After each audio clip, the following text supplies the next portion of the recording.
Саламатсыздарбы, урматтуу телекөрүүчүлөр, радио угармандар.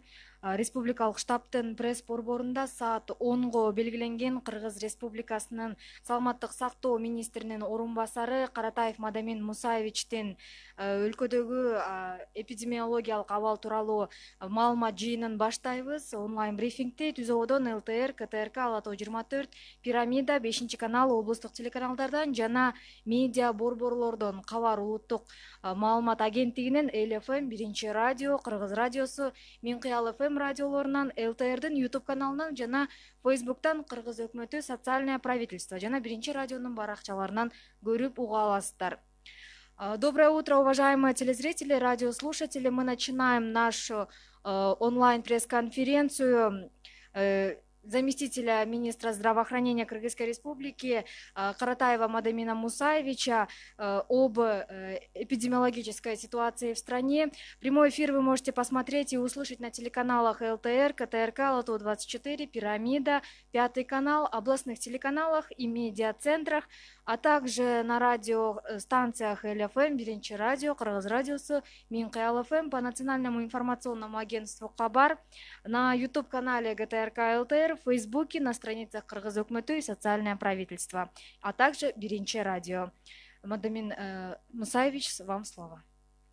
Саламатсыздарбы, урматтуу телекөрүүчүлөр. 2020 жылдын 10 апрелине саат 8-ге карата өлкөдөгү эпидемиологиялык абал боюнча маалымат берип коюубузга уруксат этиңиздер.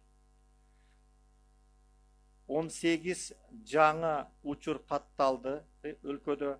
Анын ичинен Бишкек шаарында 6, Чүй областында 8, Жалал Абад областында 3, Ысык Көл областында 1. Республика боюнча катталган учурлар 298 болду. Анын ичинен Жалал Абад областында 89, Ош областында 98, Ош шаарында 36, Чүй областында 15, Бишкек шаарында 42, Баткен областында 4, Нарын областында 10, жана Ысык Көл областында 4. Тилекке каршы бир адам Ноокат аймактык ооруканасынын жандандыруу бөлүмүндөгү адам каза тапты, 87 жаштагы жаран. Мен мүмкүнчүлүктөн пайдаланып, өзүмдүн атынан, Саламаттык сактоо министрлигинин атынан алардын туугандарына, бала чакаларына көңүл айтып коюуга уруксат этиңиздер. Жаткан жери жайлуу болсун, топурагы торко болсун. Бир сутканын ичинде 9 жаран чыкты стационардан. Анын эң негизгиси медицина кызматкерлери 5 учур катталды. Бүгүнкү күндө тилекке каршы медицина кызматкерлеринин ичинен 39 учур бул коронавирус менен ооруган учур такталды. 154 аял, 144 эркек, 298-дин ичинен, жаңы катталгандардын ичинен 7 киши аял жана 11 киши эркек.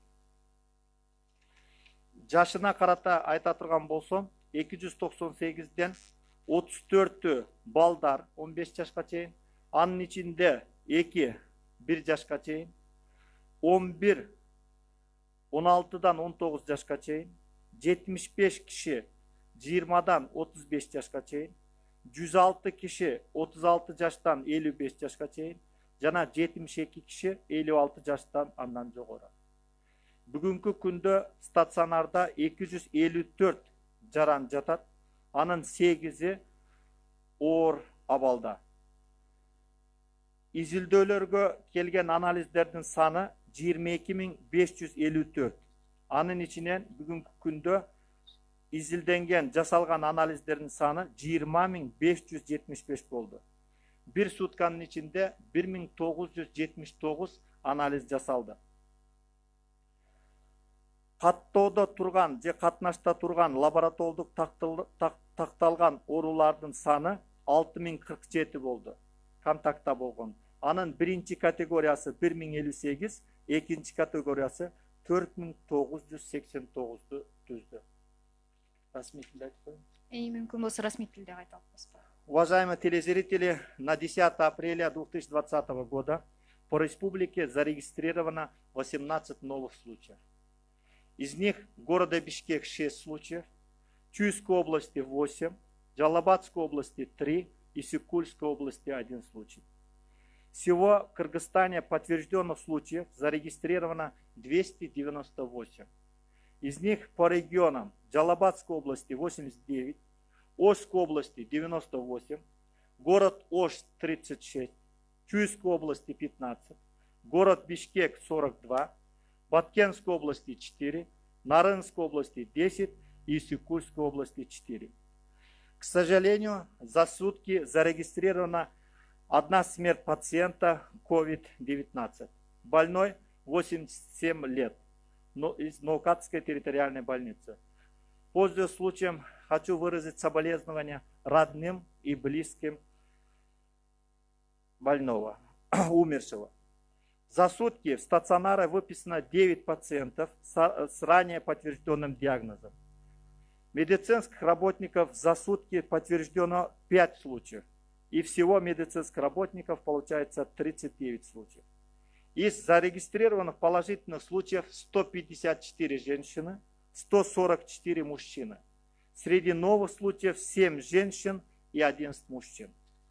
Если взять по возрасту, дети в возрасте до 15 лет составило 34. В том числе, я подчеркиваю, в том числе до 1 года 2 случая. От 16 до 19 11 случаев. От 20 до 35 лет 75 случаев. От 36 до 55 лет 106 случаев. 56 и старше 72 случая. В стационаре находится 254 больных. Из них тяжелое состояние 8. Всего умерших получается 5 случаев. Всего поступило образцов на исследование с 5 февраля 2020 года 22 554 анализа. Проведено анализов 20 575. За сутки проведено исследование 1979. Количество контактных лиц лабораторно подтвержденными больными COVID составило 6047. Из них близкий контакт первой категории 1058, другие контакты, то есть второй категории 4989. Спасибо за внимание. Спасибо. Теперь бы хотелось перейти к вопросам. И первый вопрос. Вечером 6 числа из Екатеринбурга прилетел чартерный рейс с кыргызстанцами на борту. Есть ли среди них зараженные коронавирусом? И если да, то сколько? Да, 6 числа из Екатеринбурга, Екатеринбург-Бишкек прилетело, значит, 17 пассажиров. Мы их всех взяли на ПЦР-анализ. Здесь все отрицательные. Это, к счастью, получается, что все пассажиры, значит, не имеют положительного анализа на COVID-19. Спасибо. Следующий вопрос. Когда будет дан прогноз по поводу эпидемиологической ситуации в стране?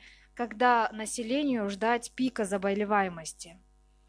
Здесь я хотел, это самый сложный вопрос. Здесь работают, значит, наши профессора. У нас есть группа, это преподаватели Кыргызской государственной медицинской академии, Кыргызско-Российского славянского университета, Института переподготовки и повышения квалификации.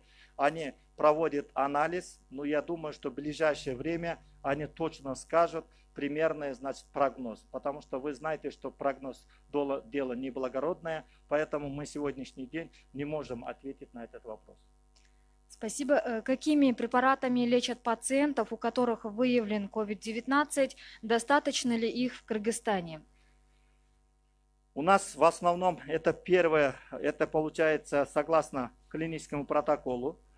Лечится, значит, рекомендовано в основном противовирусные, значит, препараты. Это лопинавир, ритонавир и гидроксихлорохин. Но, кроме того, это лечение симптоматическое. То есть, в зависимости от симптомов проводится лечение. Это у нас достаточно в Кыргызстане сегодняшний день. Это лекарство противовирусные препараты. Кроме того, мы имеем в запасе антибиотики и при необходимости другие, значит, лекарственные средства. Почему уволили главврача Алабукинской районной больницы, если за оснащением средствами защиты должны следить в Министерстве здравоохранения? Эти вопросы должны были проработать еще до начала эпидемии в Кыргызстане. Тут знаете, что, во-первых, я полностью не владею ситуацией, потому что в это время был я, значит, в Волжской области. В плане того, чтобы там действительно был случай, и по, значит, заявлению главного врача, здесь я думаю, что мы совместно и общественными организациями, и профсоюзными организациями будем изучать детали. Если действительно не будет, значит, вины главного врача, то это мы рассмотрим. Сколько Министерство здравоохранения потратило на средства защиты с личного счета и сколько было передано в качестве гуманитарной помощи? Здесь Министерство здравоохранения потратило те средства, которые, значит, заложены. Вы знаете, что 30 миллионов сомов на эпидфонд дополнительно выделено, согласно решению комитета и распоряжению правительства. Это средство направлено. Кроме того, вы знаете, открыт фонд для помощи этим больным и по профилактике предупреждения. На сегодняшний день, значит, 115 миллионов сомов поступило этих средств.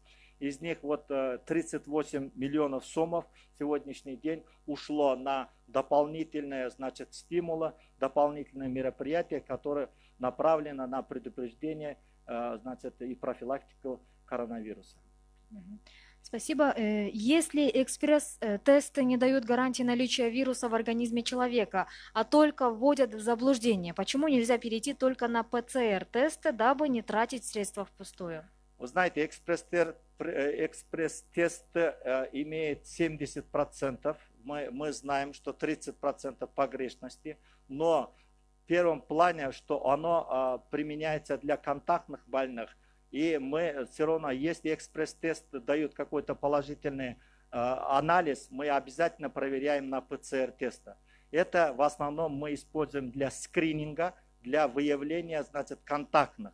Это мы знаем сегодняшний день. Первое время действительно у нас реагентов не хватало для проведения ПЦР-теста. Сегодняшний день, слава богу, мы имеем сегодняшний день, поэтому мы будем, значит, больше акцентировать на ПЦР-тесты.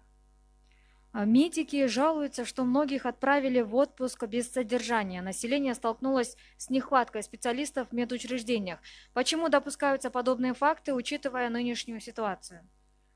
Вы знаете, мы отправили это, но с сохранением заработной платы, гарантированной заработной платы. Но мы сегодняшний день привлекаем, когда мы отправляем в южные регионы, когда не хватает специалистов, когда создали мобильные бригады, мы привлекаем соответствующих специалистов. Как Минздрав собирается решать вопросы относительно нехватки или отсутствия лекарственных средств по причине закрытых границ? Это вопрос жизни и смерти. Это очень важный вопрос, потому что, значит, 97% сегодняшний день, вы знаете, лекарственные средства, изделия медицинского назначения, это импорт. Кыргызстан не производит лекарственные средства, но у нас имеется трехмесячный запас. Мы сегодняшний день прорабатываем международными организациями и другими странами по заполнению нехватающих лекарственных средств. Сегодняшний день все лечебные учреждения имеют необходимый запас лекарственных средств. Средства на покупку средств индивидуальной защиты выделяются, помогают в том числе и международные организации и доноры. В таком случае, почему до сих пор некоторые медики не обеспечены средствами защиты? Здесь важный вопрос в плане того, чтобы мы имеем сегодняшний день средства индивидуальной защиты. Я сейчас скажу, сколько мы, значит, получили. Действительно, многие организации сегодняшний день помогают. То, что мы получили и Китайской Народной Республики, международные организации, то, что средства индивидуальной защиты. Первое время, я уже говорил, не хватало. Сегодняшний день по мере необходимости мы обеспечиваем. В плане того, чтобы вот вчера то, что было, значит, передано Китайской Народной Республике средства индивидуальной защиты, мы распределили, значит, в основном это город Джалабад, значит, Алабукинский район, Сузакский район, Мулкатский район, город Ош в первую очередь. Потом все равно сегодняшний день тоже мы получаем, значит, международной организации помощь. Мы распределяем в зависимости от потребностей в тех регионах, где в первую очередь в этом нуждаются. И последний вопрос. В городском перинатальном центре города Ош развернуто обсервационное отделение для приема контактных беременных и рожениц. До сегодняшнего дня городской роддом уже принял несколько контактных, но у них был отрицательный анализ. А если среди них окажется положительный анализ на вирус? Мне известно, что есть одна беременная с положительным анализом, которая сейчас находится в больнице Кардио Азия. И если у нее начнутся роды, куда ее повезут? Зейнеп Абдукалыковна Исраилова прием этой роженицы может подвергнуть риску остальных рожениц, детей и весь медперсонал. Как вы решаете этот вопрос? Вы знаете, по родам в перинатальном центре города Ош и города Бишкек выделены два обсервационных отделения. Города Ош — это перинатальный центр, рассчитан на 30 коек, и родильный дом номер 2 города Бишкек. То, что оно предназначено для беременных, рожениц и родильниц на случай подозрения, подтверждения случаев коронавируса. То, что мы сегодняшний день, если в случае наступления родов, персонал вовлеченный в данных отделениях подготовлен, обучен. Если роды будут проводиться в данных отделениях, то, что вы говорили, Кардио Азия, которая лежит одна беременная, мы знаем, это 37 недель, она помещена, вот то, что Кардио Азия. Если будут роды, мы переведем обсервационное отделение перинатального центра. Спасибо большое. Дорогие телезрители, уважаемые радиослушатели, на этом мы заканчиваем нашу пресс-конференцию заместителя министра здравоохранения Мадамина Каратаева.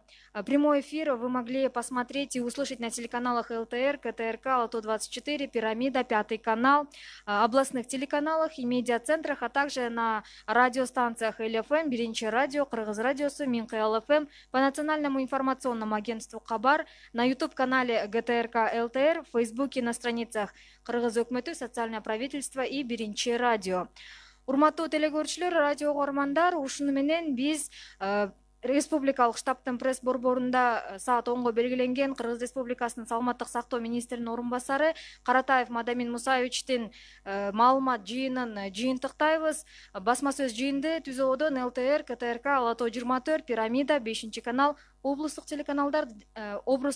телеканалдардан жана медиа борборлорунан, Кабар улуттук маалымат агенттигинен, ЛФМ, Биринчи радио, Кыргыз радиосу, Минкы ЛФМ радиолорунан, ЛТРден YouTube каналынан жана Фейсбуктан Кыргыз өкмөтү, социальное правительство, Биринчи радионун баракчаларынан көрүп уга алдыңыздар. Көңүл бургандарыңыздарга рахмат.